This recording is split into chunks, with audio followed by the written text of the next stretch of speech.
San Quentin, a fortress of concrete and steel. Looming over the shores of the San Francisco Bay, San Quentin is a name synonymous with despair, a prison built to hold the unbreakable. Once dubbed the most violent prison in America, its walls have seen countless escape attempts, most ending in failure, gunfire, or in the icy grip of the bay's deadly waters. But in 1979, San Quentin's infamy took a different turn.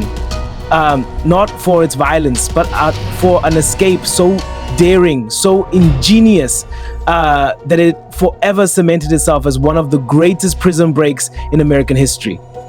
Who masterminded this audacious plan? And how did three men outwit one of the most secure prisons in the country? This is the astonishing story of a prison break like no other. The mastermind, Forrest Tucker. Forrest Tucker, a seasoned bank robber with a flair for the impossible. By 1979, Tucker had escaped from custody an unbelievable 17 times, but even he would later call this escape his masterpiece. Nicknamed the Arena by inmates, San Quentin was no ordinary prison. Its 20-foot-high walls and manned guard towers were designed to crush the spirit of any would-be escapee. On one side, unbreachable stone barriers. On the other, the frigid, shark-filled waters of the San Francisco Bay. A natural moat few dared to cross. For most, escape seemed impossible. But for Tucker, it was just another challenge to out. The plan takes shape. At 60 years old, Tucker knew time wasn't on his side. Sentenced to 10 years for armed robbery, he treated his imprisonment like a puzzle, one he was determined to solve. His first move? Getting out of the main prison building. Tucker played the part of a harmless old man, earning himself a position in the prison's workshop, a space outside the main facility with less stringent security. This was the break he needed. The workshop gave him access to tools, materials, and most importantly, a chance to observe the guards and their routines. The team.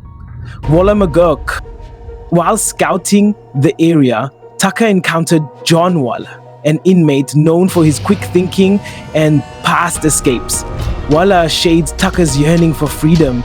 The two men bonded over escape ideas until Tucker proposed the unthinkable. Why not? Build a boat. To pull off such a feat, they needed a third man, someone who could be trusted to keep quiet and bring valuable skills to the table. Enter William McGurk, a crafty inmate with his own history of escaping custody. With the trio assembled, the plan began to take shape. A boat in the shadows. The idea was as bold as it was bizarre. Construct a 14-foot kayak inside a maximum security jail. Waller carefully scavenged materials from the workshop, lumber, formica, and plastic sheathing, while Tucker crafted blueprints in his mind. Every detail mattered. The keel, the waterproofing, and even the paddles fashioned from tubing and plastic containers. To avoid detection, the boat was built in pieces and stashed in a dark corner of the workshop. Noise from the construction was masked by a blaring radio, and progress was painstakingly slow.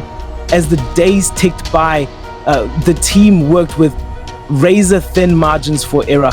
They knew one slip-up could spell disaster. The Great Escape, August 9, 1979. Time was their greatest enemy. With each passing day, the risk of discovery grew. Finally, Tucker set the escape date, August 9th, 1979. The choice was deliberate. The tide would be at its peak, and coincidentally, the bay was hosting a yacht race, meaning they would definitely blend in with the dozens of vessels dotting the water. On the morning of the escape, the team painted the kayak in blue to match the local yacht club's colors. They donned makeshift caps to disguise themselves as sailors. Every detail was accounted for.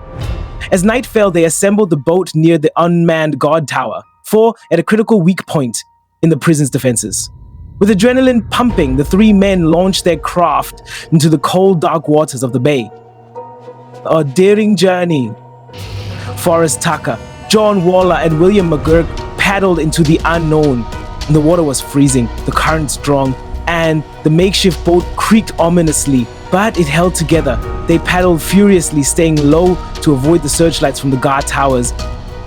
By the time the prison realized they were missing, the trio had vanished into the night. Authorities would later find their improvised boat washed up on shore, but the men themselves were long gone.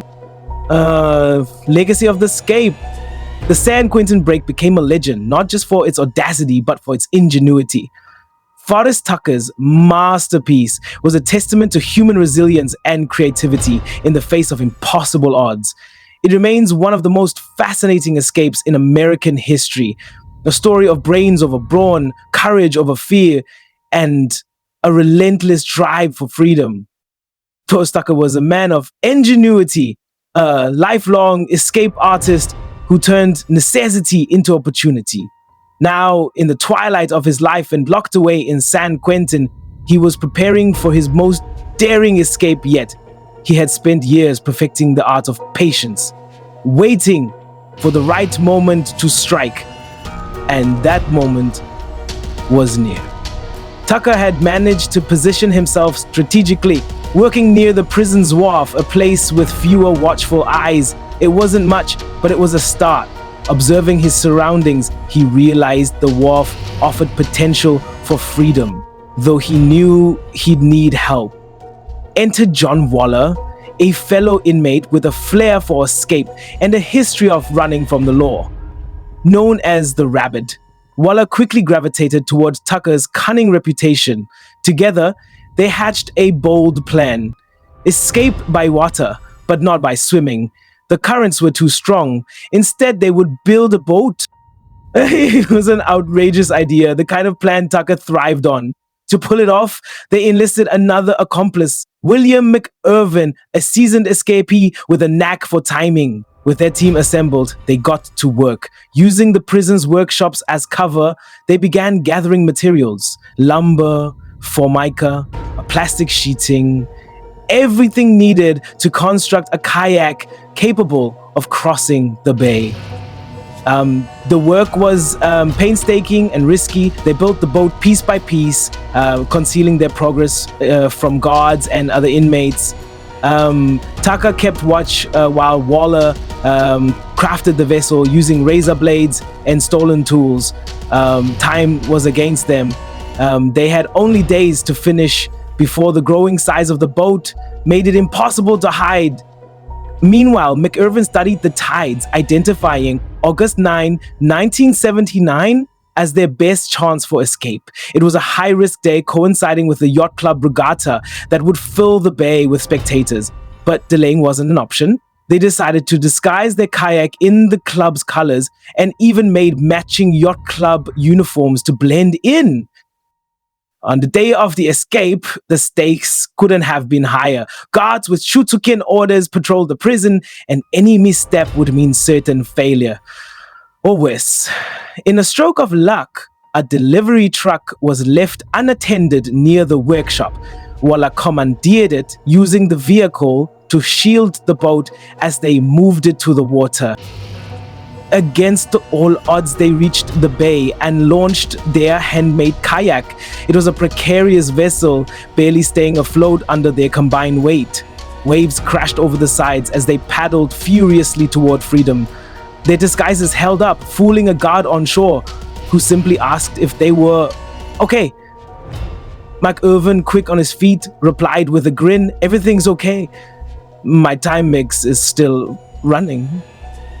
The trio fought against the currents, their hearts pounding as they pushed through the icy waters. Each wave brought new threats, but they pressed on, determined to outrun the shadows of San Quentin. What their boat hold? Could they evade the guards? This was the culmination of weeks of planning, and they were betting their lives on it.